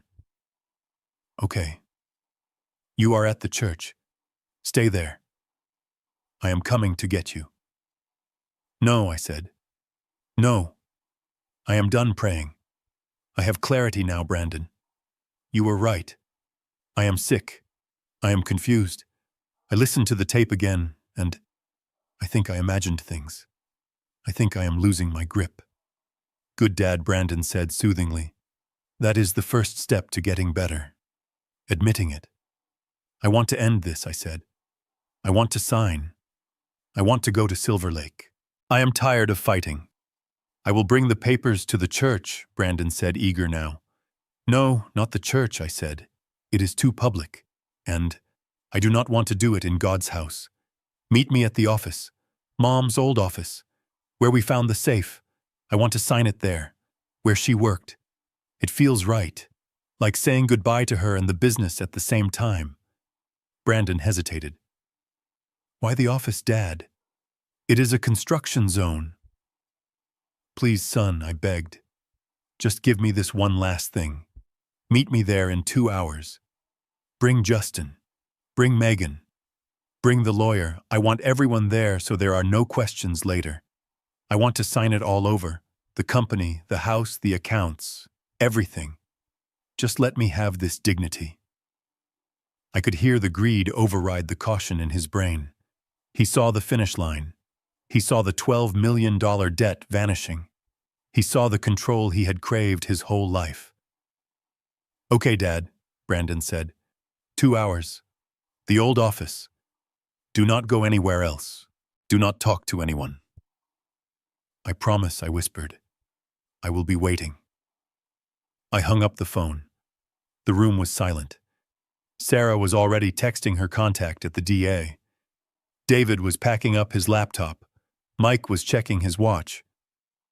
You are a good liar, Mr. Caldwell, Mike said with a grim smile. I learned from the best, I said, standing up and buttoning my jacket. My son taught me everything I know about betrayal. Let us go, Sarah said, grabbing her briefcase. We have a stage to set. And Harrison, when they walk into that room, I need you to be weak. I need you to be the victim, until the moment the trap snaps shut. Do not worry, Sarah, I said, walking toward the door.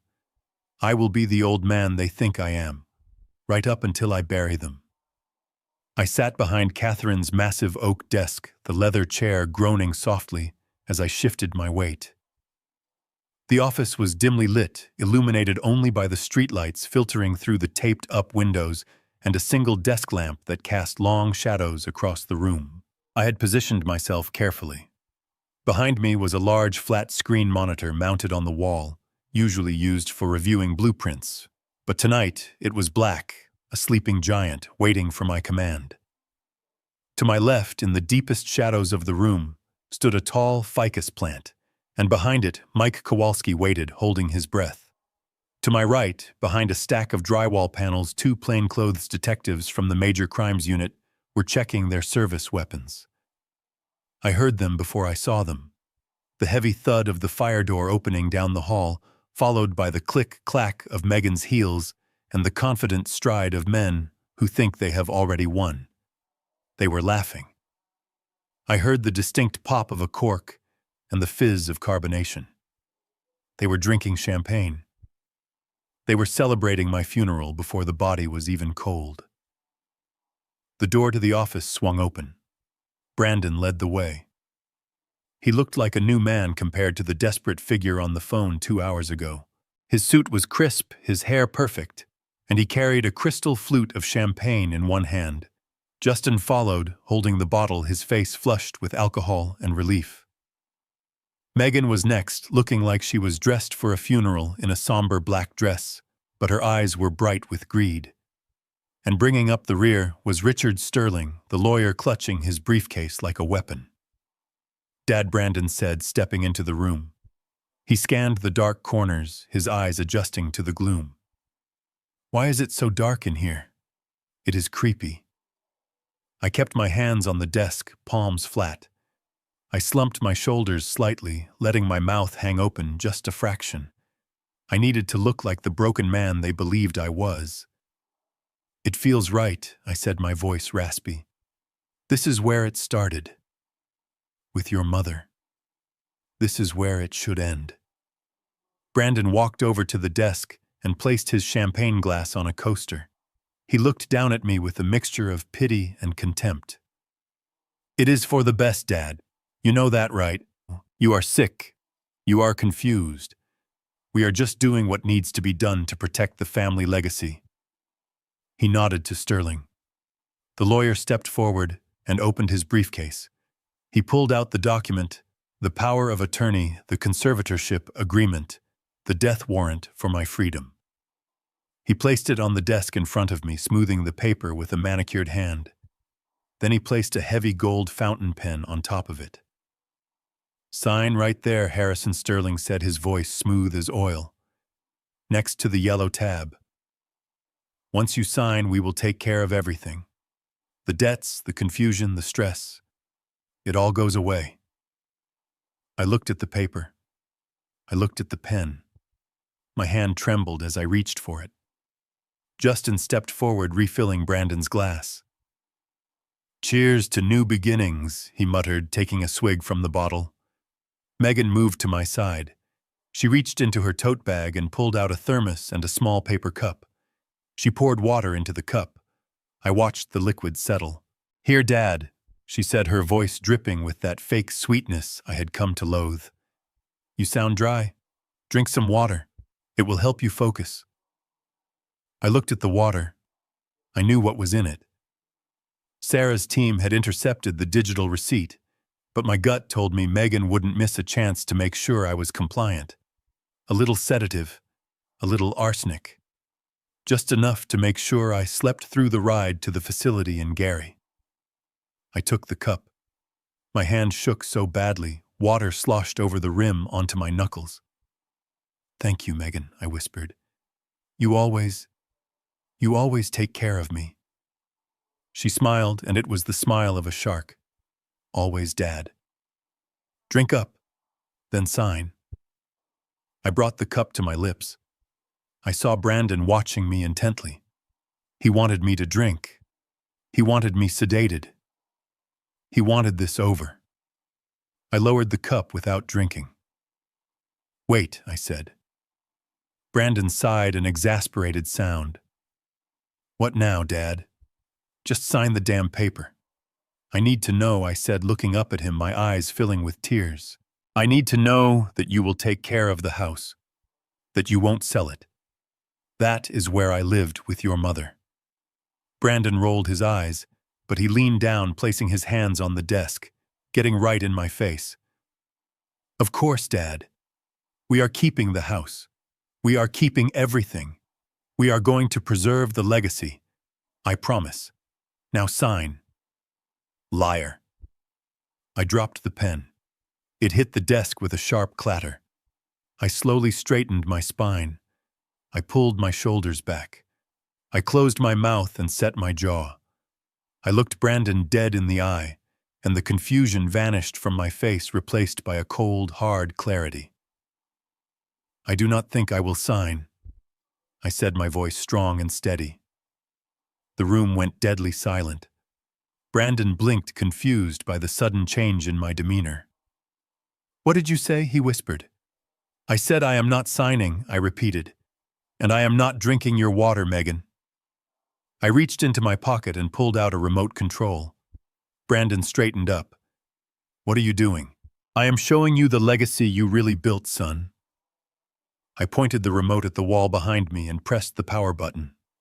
The large flat-screen monitor flared to life. The brightness was blinding in the dim room. The video feed from the iPad filled the screen. It was high definition, crisp and clear. The audio boomed through the office speakers, echoing off the bare walls. It was Brandon standing in his kitchen holding a drink. "No, we are not sending him to Silver Lake." Brandon's recorded voice sneered. "Are you kidding me? That place costs $10,000 a month. I am not wasting our inheritance on luxury sheets for a vegetable. I found a place in Gary. State-run. It smells like bleach and boiled cabbage, but it is secure." In the office, the real Brandon froze. His face drained of color, turning a sickly shade of gray. He stared at the screen, his mouth opening and closing like a fish out of water. Then the video cut to Megan. She was on the phone, her voice clear and chilling. "He is getting worse," she was saying. The soup worked. He was dizzy all afternoon. "I'm going to up the dose tomorrow. Just a little more arsenic. Dr. Evans says if his kidneys fail, it will look like natural causes given his age. We just need him to sign the papers first." In the office, Megan let out a strangled gasp. The paper cup of water slipped from her fingers. It hit the floor and exploded, splashing the poisoned liquid across her expensive shoes and onto the hem of her dress. She stumbled back, her hands flying to her mouth. "Oh my God," she whispered. "Oh my God." Justin dropped the champagne bottle. It shattered on the concrete floor, sending shards of glass and expensive foam everywhere. Sterling, the lawyer, looked at the screen, then at me, then at the door. He began to back away, slowly reaching for his briefcase. I stood up. I did not need the desk for support anymore. I towered over them, fueled by a rage that burned cleaner than any fire. "Bleach and boiled cabbage," I said, my voice low and dangerous. "That was your plan. That was your retirement package for the man who paid for your college, who bought your cars, who built this company."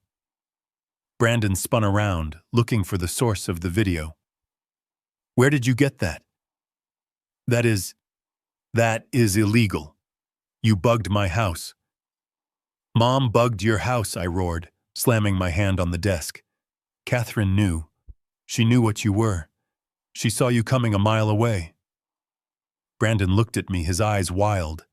He realized the walls were closing in. He realized the $12 million debt was about to crush him. He looked at the power of attorney on the desk. It was his only way out. "Sign it," he screamed, lunging for me. "Sign the paper, old man, or I will kill you myself." He grabbed for my throat. But he never made it. From the shadows behind the ficus plant, Mike Kowalski stepped out. He moved with the speed of a linebacker. He caught Brandon by the back of his suit jacket and yanked him backward. Brandon flew across the room, crashing into a stack of drywall panels. Dust exploded into the air. Justin saw his brother fall, and panic took over. He grabbed the nearest thing to him, a heavy brass lamp from the corner table, and raised it over his head. He charged at me, a guttural scream tearing from his throat. "Police, drop the weapon!" The shout came from behind the drywall stack. The two plainclothes detectives emerged, their service weapons drawn and leveled at Justin. Justin froze, the lamp held high. He looked at the guns, then at me, then at the door. "Drop it now or we will shoot," the lead detective barked. The lamp fell from Justin's hands, crashing to the floor. He raised his hands slowly, tears streaming down his face. "Dad," he sobbed. "Dad, please." I did not mean it. Brandon made me do it. Just then, the sound of sirens cut through the night air. Blue and red lights began to flash against the taped-up windows, pulsing like a strobe light. Sarah had timed it perfectly. The cavalry had arrived. The door to the office burst open again. Uniformed officers poured in, filling the small space. Richard Sterling was the first to be cuffed. He did not fight. He just hung his head, knowing his career was over. Megan was next. She was screaming hysterically, kicking at the officers, claiming she was pregnant, claiming she was sick, claiming anything that might save her. Two officers hauled Brandon to his feet. He was bleeding from a cut on his forehead, where he had hit the drywall. He looked at me, his eyes full of hatred and confusion. You are crazy, he spat, as they cuffed his hands behind his back. You are senile. None of this will hold up. I will have you declared incompetent. I will take everything. I walked around the desk. I stood right in front of him, close enough to smell the champagne on his breath. I looked deep into his eyes, searching for the little boy I used to take fishing, the boy I used to carry on my shoulders. He was gone, consumed by greed. I leaned in close. I am not crazy, Brandon, I said, my voice steady and cold. And I did not lose my mind. I just lost my faith in you, and tonight I am taking back my name. The officers dragged him away. I watched them go. I watched my entire family being led out in handcuffs. Justin looked back at me one last time, his face a mask of regret, but I turned away. It was too late for regret. Sarah Jenkins walked into the room, stepping over the broken glass and the spilled water. She looked at the scene, the shattered bottle, the dropped pen, the files on the desk. It is done, Harrison, she said softly. The FBI is downstairs. They have the Phoenix file. They have the forensic accounting report. Your assets are frozen, but they are safe. I nodded. I felt exhausted. A deep, bone-weary tiredness that had nothing to do with age. Did we get them all? I asked. Sarah nodded. The money laundering charges will stick. The attempted murder charges against Megan might be harder, but with the video and the receipt, we have a strong case. And Sterling, he will flip on them to save his license. It is over, Harrison. I looked at the empty office. The false wall was gone, exposing the safe. The secrets were out. The rot had been cut away. Mike Kowalski walked over and put a heavy hand on my shoulder. You okay, Mr. Caldwell? I looked at him. This man who was not my blood, but who had stood by me when my own flesh and blood tried to destroy me. I will be Mike, I said. Eventually. I picked up the fountain pen from the desk. The gold pen Brandon had tried to force into my hand. I looked at it for a moment, then tossed it into the trash can. Let us go home, I said. I have a funeral to plan. Not for my wife, but for the father I used to be. The gavel came down with a sound that was final, like a coffin lid slamming shut. I sat in the back row of the federal courtroom, my hands resting on my cane, watching the men I had raised being led away in shackles. Brandon did not look at me. He kept his eyes fixed on the floor, his shoulders slumped in the orange jumpsuit that had replaced his Italian suits. 15 years. That was the sentence for money laundering, wire fraud, and conspiracy. The judge called him a predator in a white collar. He said Brandon had exploited the trust of his family and the financial system with equal disdain. There was no parole in the federal system. My son would be 60 years old when he saw freedom again. Justin got 8 years. His lawyer had argued for leniency, claiming he was manipulated by his older brother. The judge bought it partially, but complicity is still a crime. Justin looked back at me just before he disappeared through the side door. He was crying. Not the fake tears he used to get money out of me, but real terrified tears of a man who realized too late that loyalty to the wrong person is just a suicide pact. Megan's trial was separate and uglier. The forensic evidence from the iPad, combined with the chemical residue found in my plumbing, Sarah's team, had been thorough, painted a picture of a woman who treated murder like a household chore. She was charged with attempted aggravated assault and poisoning. She screamed when they took her away, cursing me, cursing Brandon, cursing the world. She lost everything: her freedom, her reputation, and most importantly, her rights as a mother. That was the hardest part. The wreckage they left behind was not just financial. It was human. In the weeks following the arrests, I spent my days in conference rooms with David and Sarah, dissecting the corpse of Caldwell and Sons. It was a painful autopsy. We traced every dollar, every fake contract, every stolen pension fund. The rot went deep. To pay back the creditors, the employees whose pensions had been stolen, and the tax liens, I had to make the hardest decision of my professional life. I dissolved the company. I stood in the equipment yard on a gray Tuesday morning and watched the auctioneer sell off the fleet. I watched the bulldozers, the cranes, the pickup trucks with the logo I had designed signed 40 years ago being driven away by strangers. I watched the tools, hammers, saws, levels being sold in bulk lots. 40 years of sweat, 40 years of building the skyline of Chicago dismantled in 6 hours. It felt like cutting off my own arm. But it was necessary. I used the proceeds to make the pension fund whole. I paid every subcontractor who had been stiffed by my sons. I settled the debts. By the time the dust settled, Caldwell and Sons was gone. The name that had meant integrity was now just a footnote in a court filing. But we saved the buildings. David proved that the mortgages on my home and the downtown office were fraudulent based on forged signatures. The banks released the liens, the loan sharks, seeing the federal heat and the dismantling of the syndicate by the FBI, backed off. I kept my home. I kept Catherine's office. 6 months after the sentencing, I drove to St. Mary's Cemetery. The winter had passed, and the spring grass was vibrant green. I walked up the hill to Catherine's grave. The wind was gentle today, not biting like it was the day this nightmare began. I knelt down and placed a thick file folder on the grass next to her headstone. It was the Phoenix file. I had stamped the front cover with a large red ink stamp, case closed. "I did it, Catherine," I whispered, touching the cold granite. "I cleaned the house. It cost us everything, but the foundation is solid again." I stood there for a long time, having a silent conversation with the woman who had saved me from beyond the grave. She had known I would be too soft. She had known I would need a push, a weapon, and a shield. She had given me all three.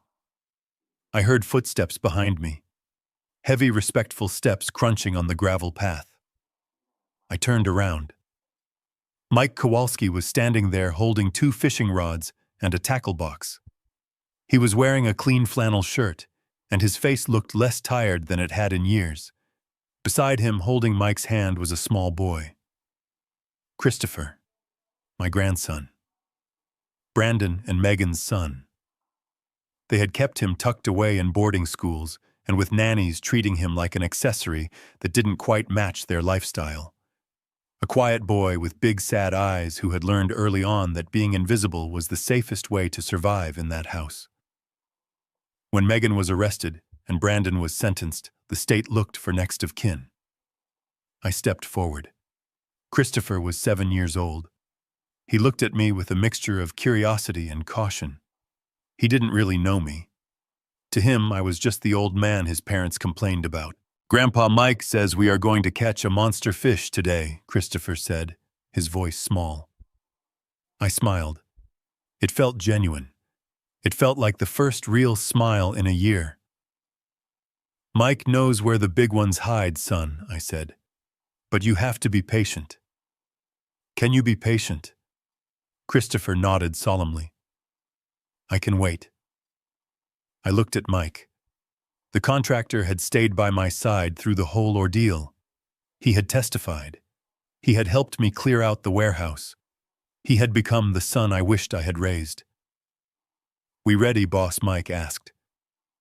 "I am not the boss anymore, Mike," I said, walking over to them. "I am just Harrison. But yes, we are ready." We walked toward the lake, the three of us. We were an odd family. An old man, a contractor, and a boy with no parents. But as we walked, I told Mike about the new plans. "I am not selling the office building, Mike," I said. Mike raised an eyebrow. "No. I thought you were done with construction." "I am done with commercial contracting," I said. "But Catherine wanted a library. I think we can do better than that.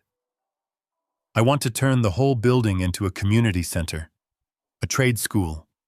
We teach kids how to build, how to wire a house, how to plumb a sink. We give them skills they can own, skills nobody can take away from them." Mike stopped walking. He looked at me, a slow grin spreading across his face. "The Harrison Caldwell Center for Trades," he mused. "I like the sound of that. Who is going to run it?" I poked him in the chest with my cane. You are. I need a project manager. Someone who knows the building. Someone honest. Me, Mike laughed. I am just a guy with a hammer, Harrison. You are the guy who stood between to me and a thief, I said. You are the guy who saved my life. You are the director, Mike. I will just be the grumpy chairman of the board who signs the checks. Mike looked at Christopher, then back at me. He nodded, his eyes shining. I would be honored, Harrison. We reached the water's edge. I helped Christopher bait his hook, showing him how to tie the knot, just like my father had shown me. The sun was setting, casting a golden light over the water. It was peaceful. I thought about Brandon and Justin sitting in their concrete cells. I thought about the greed that had consumed them. They had wanted the gold without the work. They had wanted the harvest without planting the seeds. They had lost their way because they never understood what true value was. I looked at Christopher. He was watching the bobber on the water with intense focus. I would not make the same mistake with him. I would teach him. I would teach him that a man is defined by his word, not his wallet. I would teach him that loyalty is earned, not bought. I would break the cycle.